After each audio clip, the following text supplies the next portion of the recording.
Hello, I'm Bobby Fox, Waynesburg University Sports Information Director, and I'm joined today by Waynesburg University head cross-country coach Chris Hardie and senior women's runner Liz Trump. Guys, thank you very much for joining us. And results of the PAC preseason cross-country poll are out, and Waynesburg for a third straight year, the preseason #1. And we're going to start things off with Coach Hardie. Coach, said third straight year, you're the preseason #1. You're the back-to-back defending champions, and really you won your first two titles by sizable margins.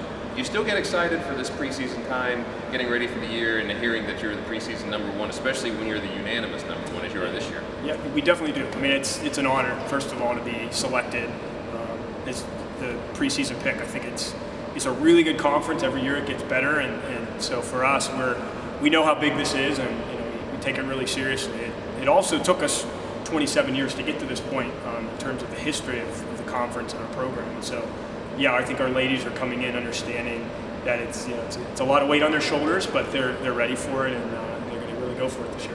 So. Now, obviously, over the last 2 years, you've had some excellent leaders on the team. Liz, now one of them, is one of the seniors on this team, and she has been improving. A lot of the seniors have been improving. Who are the runners that you're going to really lean on this year to be not only your point producers with your low times, but also the leaders during practice, during workouts, things like that? Yeah, I'm glad you mentioned the leadership side. That's really important in our program, and I think we don't have to look any further than Liz Trump was here. She's just a born leader, and Tegan Simonton is as well. So we're really lucky and we're blessed to have those two kind of leading us every day. They're going to be our captains this year, and they have a lot of respect within that team. And so now they're talented as well, and we know that they're first or second teamers, and so they're going to come back and hopefully get us a lot of low sticks in our sport. That's important. We have a really strong junior class that's also returning, I think 4 or 5 impactful runners. They might be a little bit injured, banged up coming in, but I think they're going to be able to contribute. And then Becca Voles is coming in as one of the top freshmen last year, so she'll return as a sophomore, and that entire class was really a good class for us. And so I think overall we bring back 5 or 6 all-conference performers, and also a lot of depth within those classes too. Now, unfortunately, part of being a good program for a long time is you do have to say goodbye to some seniors that have played a big role. And of course, last year you had a six-woman senior class.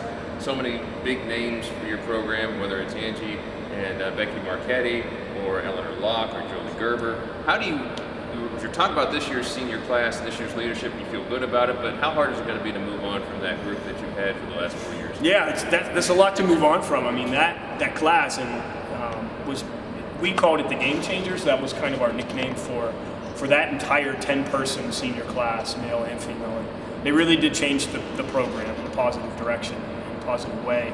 I don't think we can replace somebody like Jolie Gerber, just the natural ability that she had and the type of leader that she was.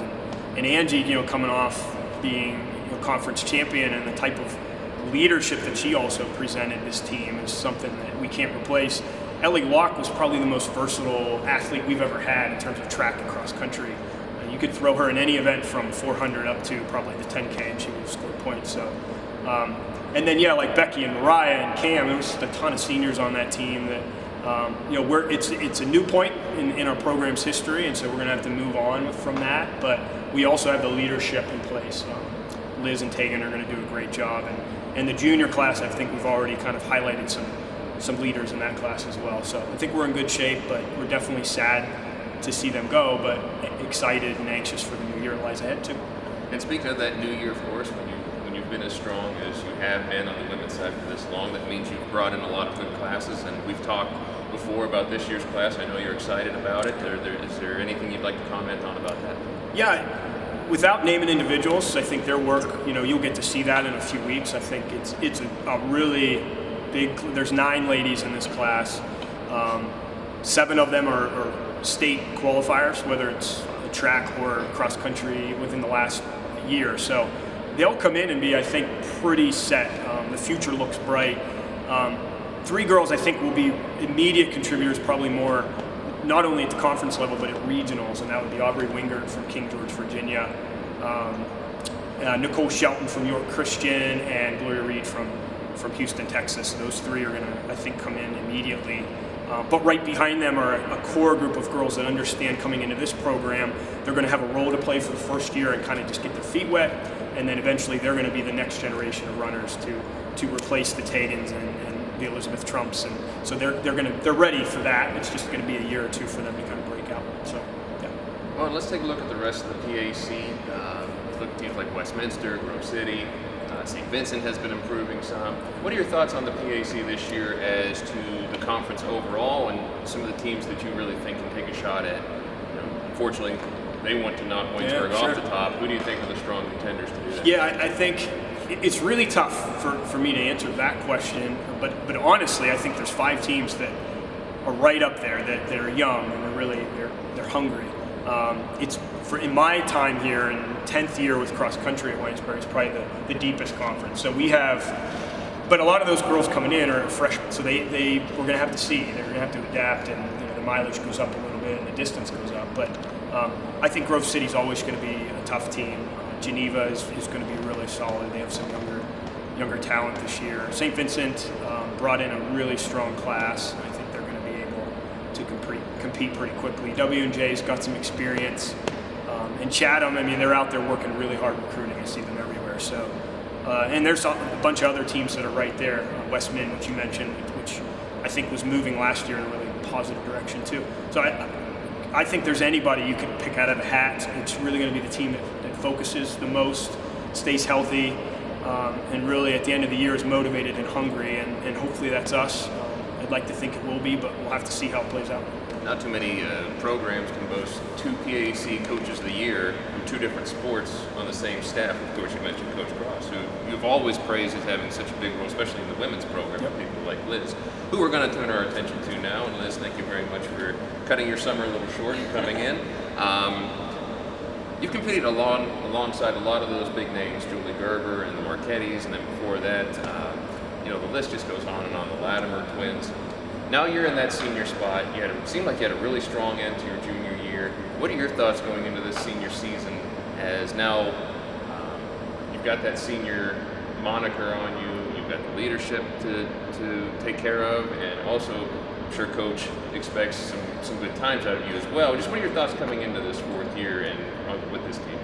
Yeah, it's been a real privilege to run alongside such talented runners, but also leaders, like Coach Hardie said. So it's a little bit surreal to be in that position now, but I think that obviously there's a lot of physical preparation that comes into coming into a new season. It's really important to come in with a really good base of mileage. But for me, I think I've also really tried to prepare prayerfully for the season. It's really important to me being in a captain leadership role to love my teammates well.